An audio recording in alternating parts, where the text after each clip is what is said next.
But we do this, we make this into our last priority. And that's why a lot of us are broke.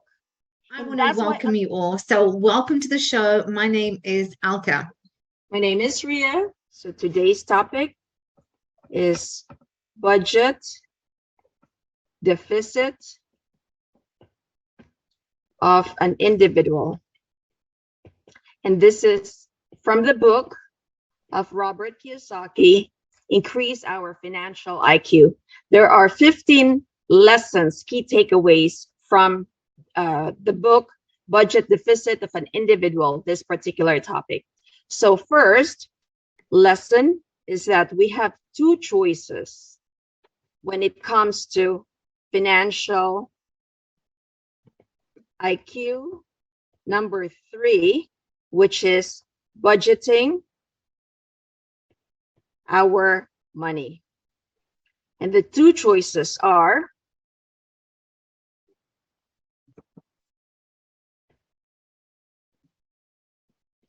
so the first choice is budget deficit, and the second choice is budget surplus. Now, many people choose budget deficit. Second lesson I learned is that if we want to be rich, we need to choose a budget surplus. And creating it by creating the budget surplus by increasing our income. And the book says it's never about reducing expense. It's more of increasing our income. Third lesson from the budget deficit is that Robert Kiyosaki has a friend, and let's call him Dan. So Dan makes a lot of money. And if he does not make money, his money problem will eat him alive.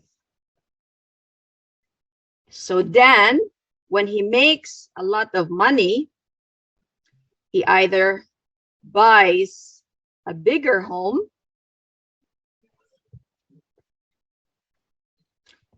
or he buys a newer or a new car, or Dan takes expensive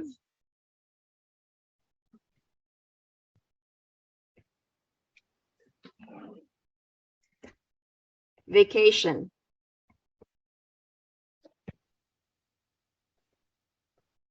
So what this would have to do is that Dan is an expert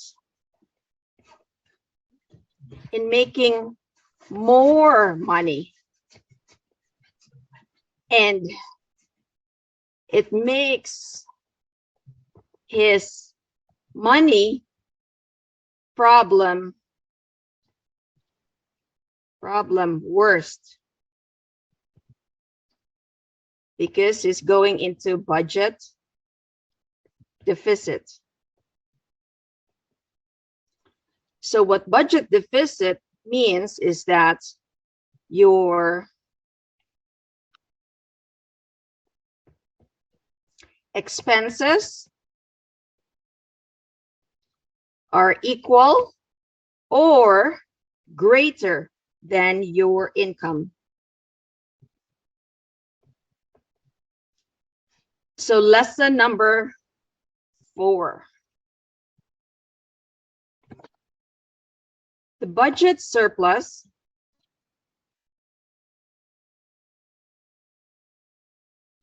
is the second choice. And after financial IQ number 1, if you remember what financial IQ number 1 is, to make more money. Financial IQ number 2 is to protect our money. And after financial IQ number 3 is to learn to budget our money. Therefore, budgeting our money for surplus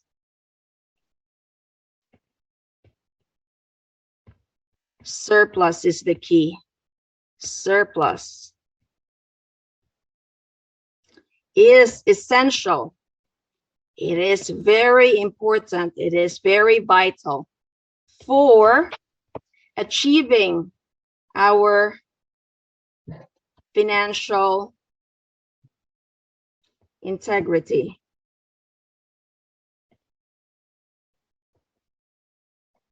Lesson number 5. There are 4 budgeting tips. And I'm going to share with you today the first budget tip, which is a budget surplus. We have to make the budget surplus an expense. We have to, let me reiterate, we have to make the budget surplus as an expense. And this is the best financial lesson that Robert learned from his rich dad. And that's lesson number 6. Making the budget surplus an expense is the best financial lesson of Robert Kiyosaki that he learned from his rich dad. Lesson number 7. We have to make a surplus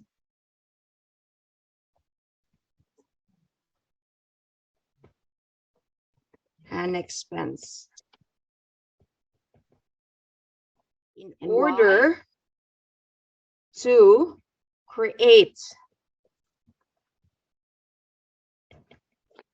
that surplus,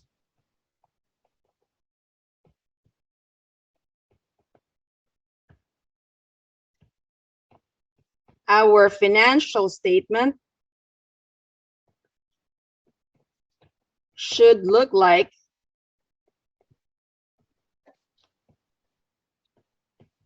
this. So if you remember,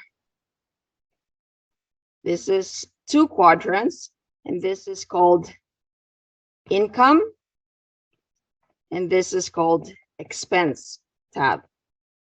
Now in the expense, this is how we should make it.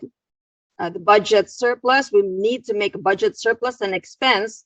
So the surplus consists of our savings, consists of our tithing or giving back, and investment. So we need the surplus, the savings, the tithing, investment as an expense. part of the balance sheets, we have asset and we have the liability. Now, it's not an asset and it's not a liability. The budget surplus is what I'm saying. They're not asset, they're liability. This is what we need to have it under the expense. Now, 9th lesson, and I have 15 lessons, so we're almost there. The reason so many governments, businesses,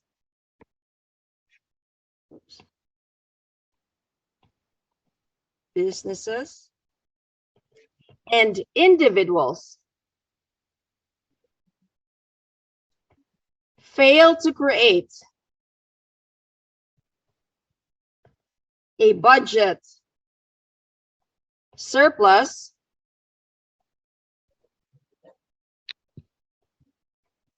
is because they think of a budget surplus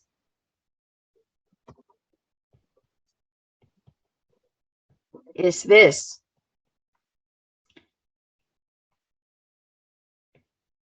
income, expense. Now we have the assets, the liability. Now, let me label the first one. Let's call this first tab that I draw the budget number 1. And this second column that I'm making is budget number 2. Let's label them. So majority of the governments, businesses, and individuals think that the budget should be so the surplus of savings, tithing, investing,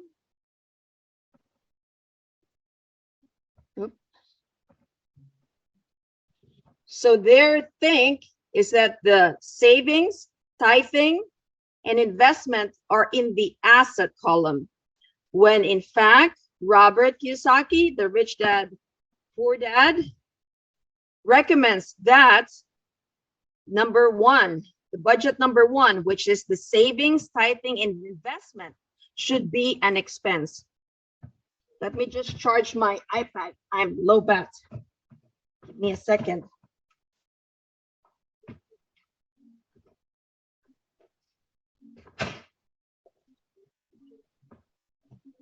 All right, so to continue,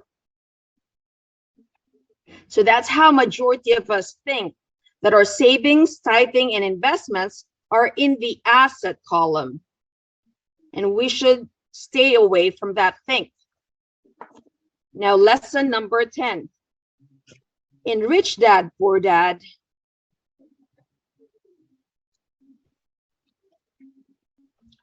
Robert wrote about the importance of paying our self first. The budget number 1 that I drew earlier and the budget number 2 are 2 kinds of paying ourselves, whether we pay ourselves first or we pay ourselves last. So budget number 1 is where we pay ourselves first. Budget number 2 is we pay ourselves last.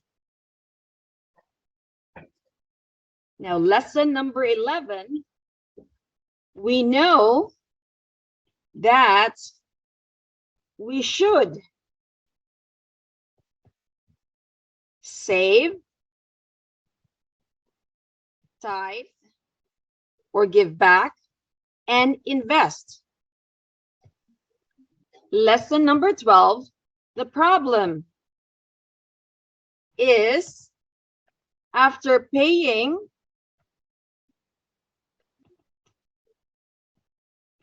our expenses, we do not have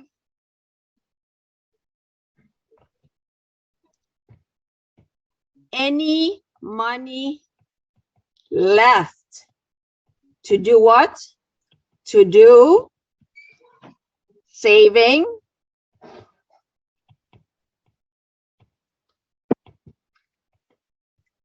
tithing, and investing.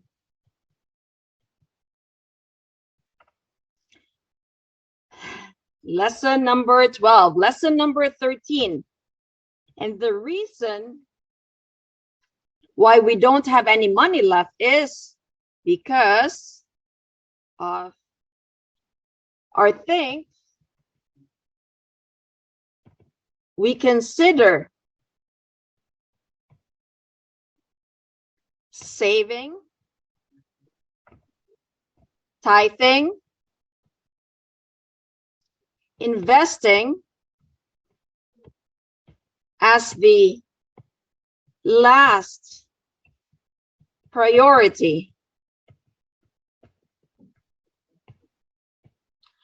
So what does that look like in the income, expense, and the balance sheet, basically? Income, expense, let me draw that to you so it's much clearer. And this is the balance sheet. So that's the income statement.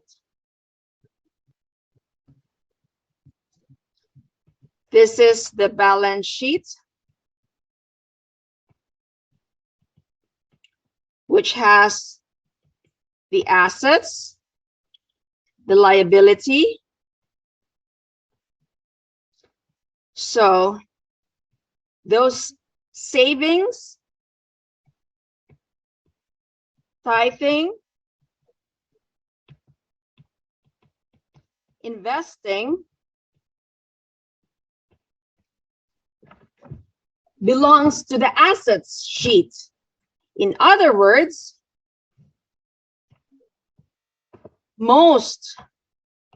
this is lesson 14, most of the middle class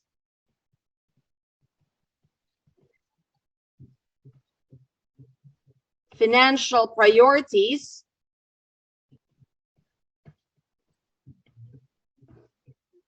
are priority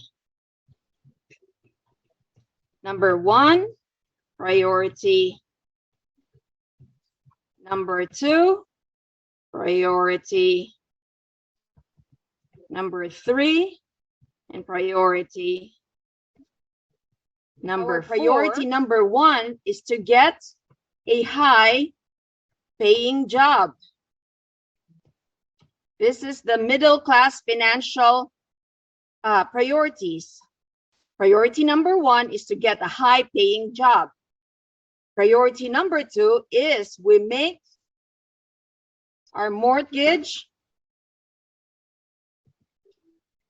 and car payments.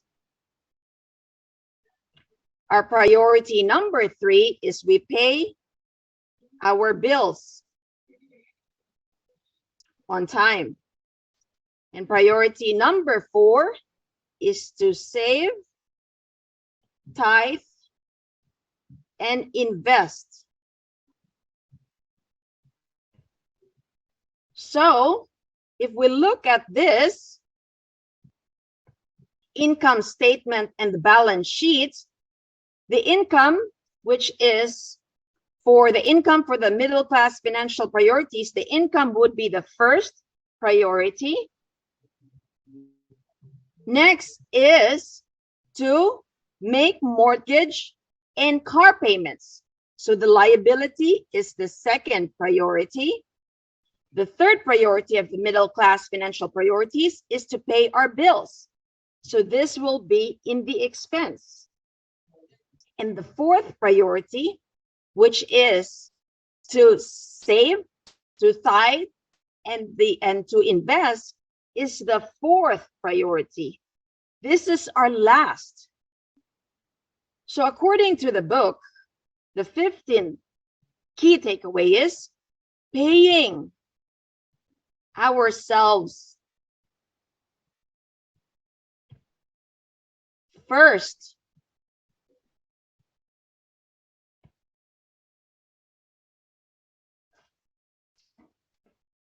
Should be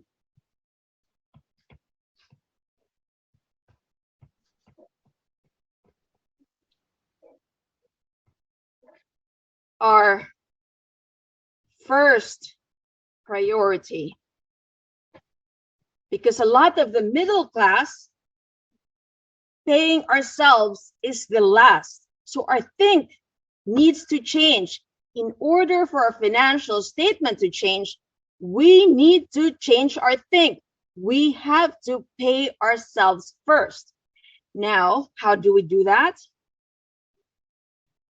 If you look at the budget number 1, which is creating the budget surplus, our income is our first priority.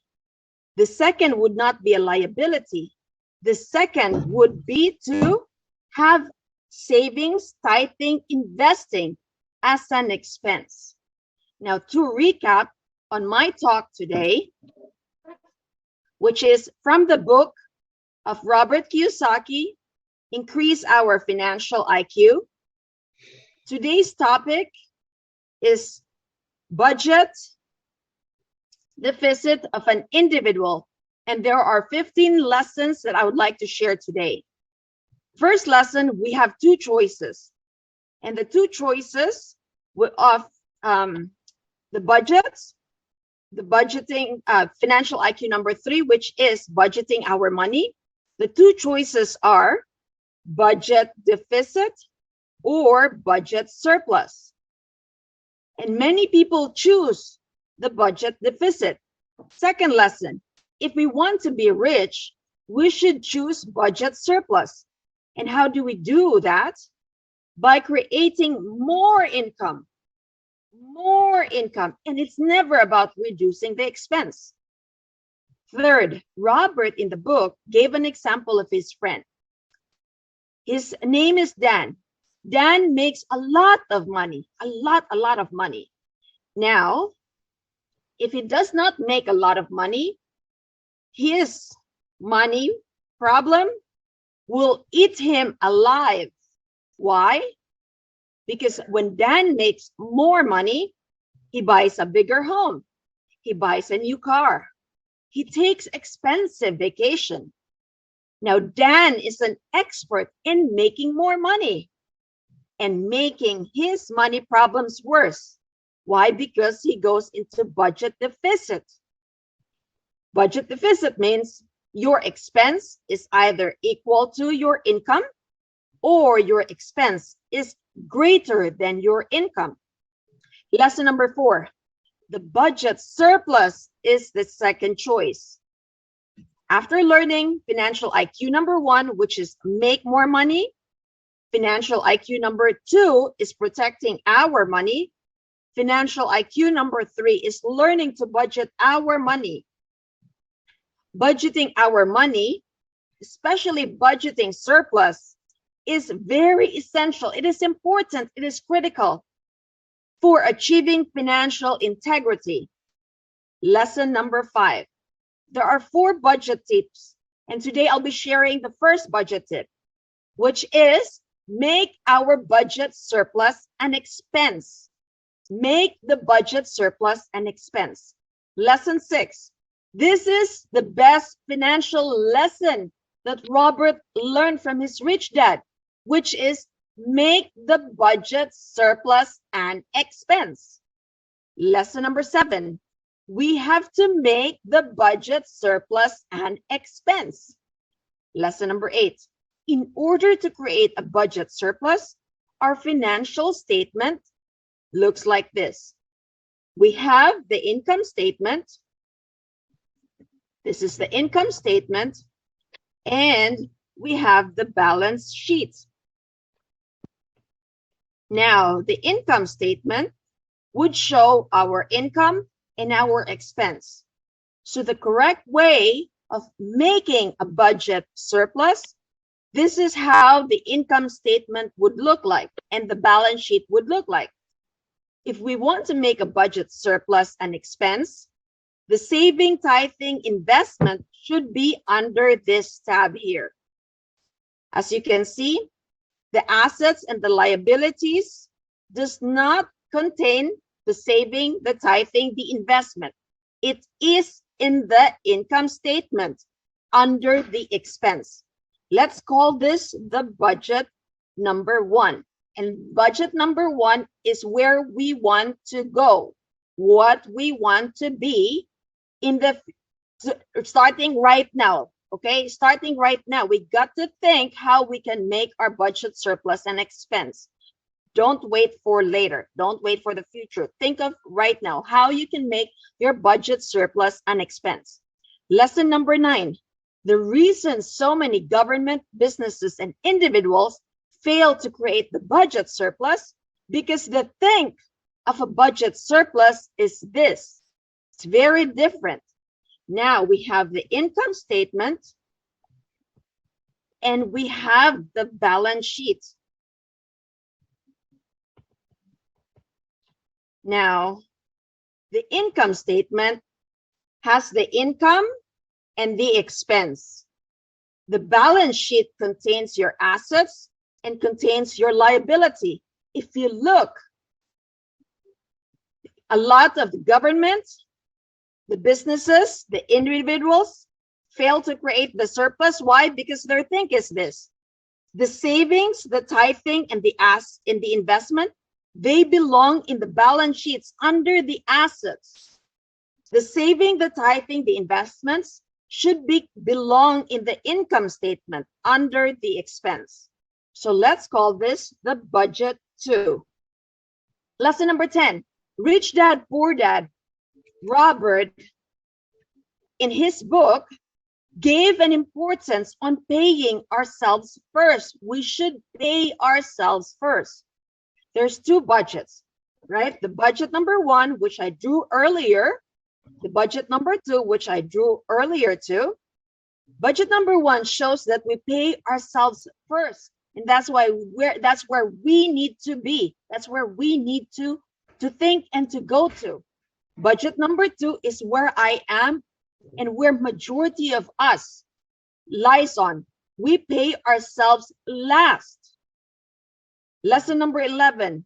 We know that we should save, we know that we should tithe, and we know we should invest. But we do this, we make this into our last priority. And that's why a lot of us are broke. And that's why a lot of us are in number 12.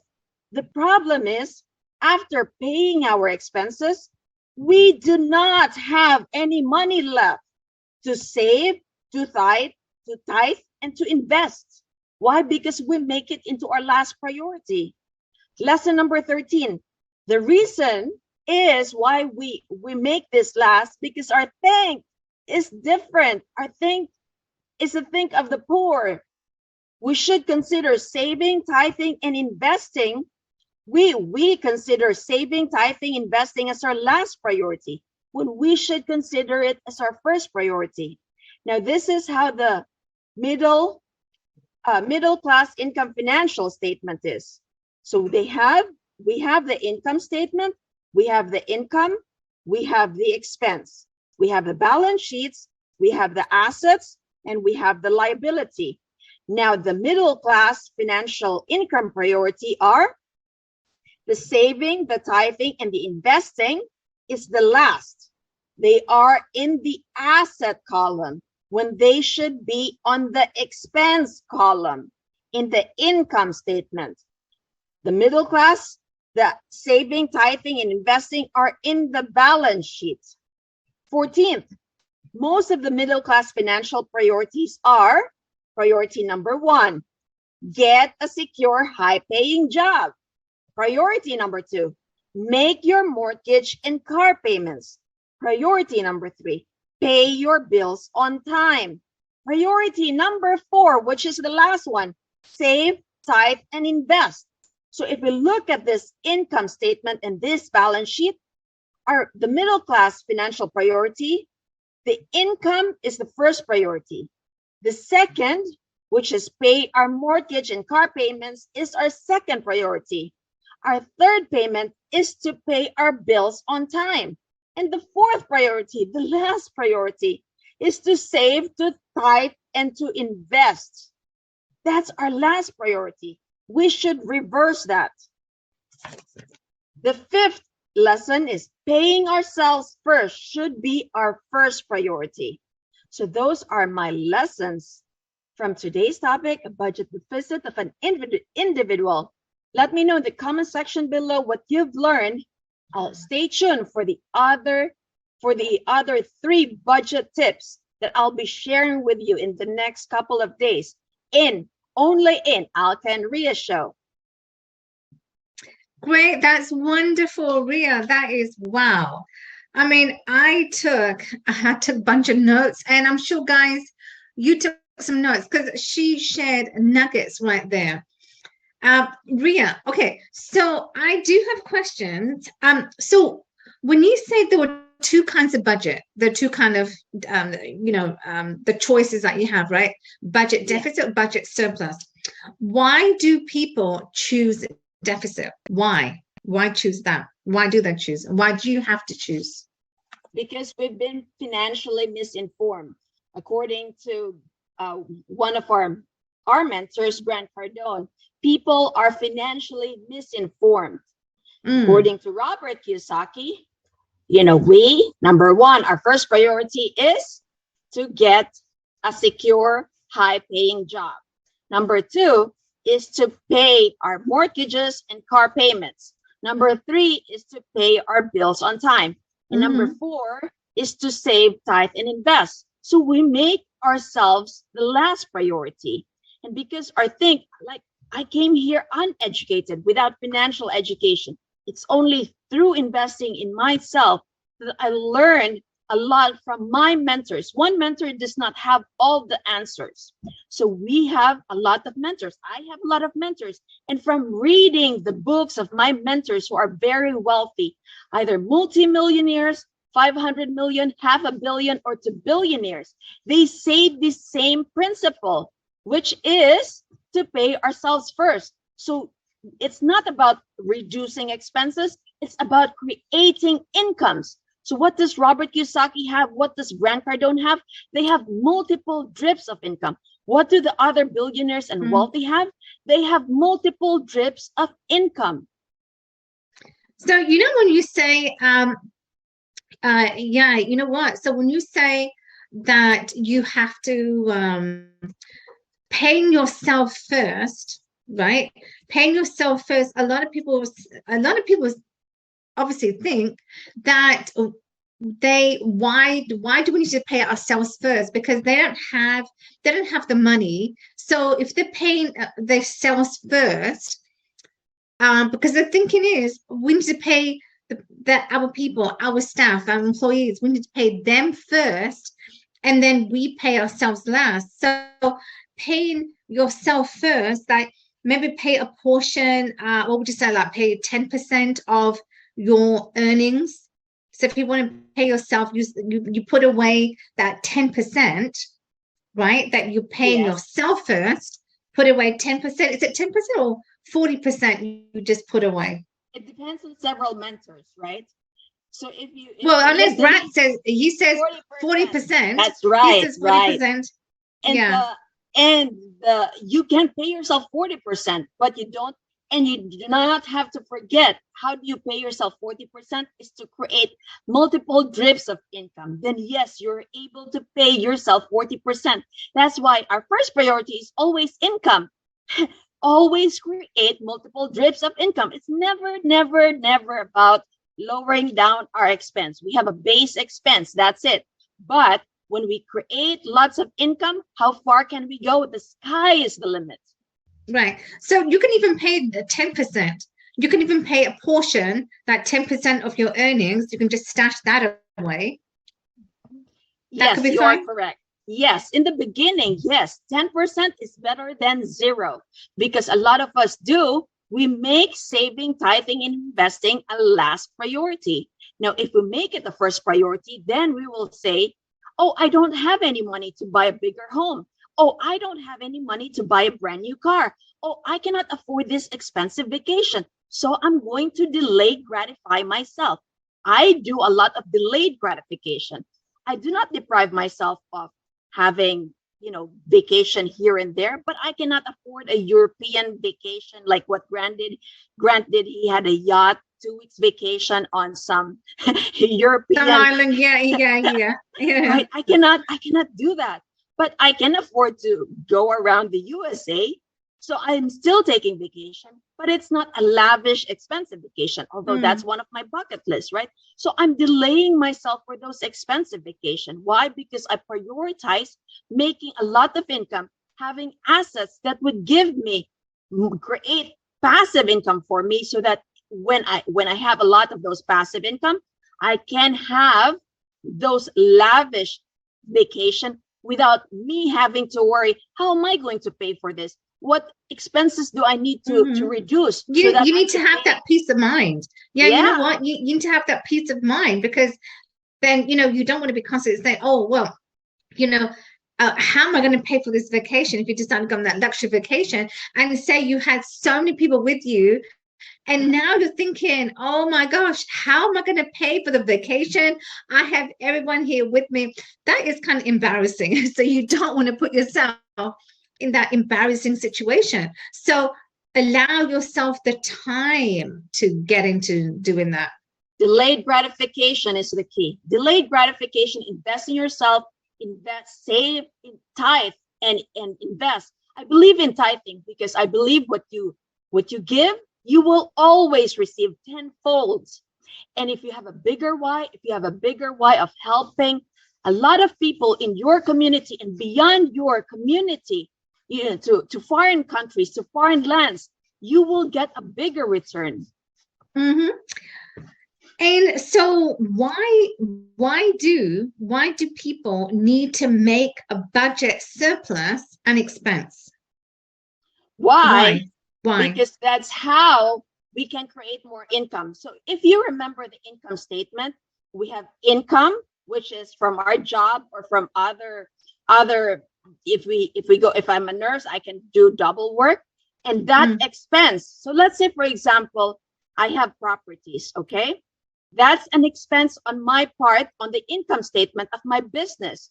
So my apartment, the mortgages, the rent, the mortgages, the taxes, the water, the sewer, the furniture that I use, they are an expense on my apartment. So what it does, if you have a business, you're not going to be taxed on the income, taxed on the net operating income.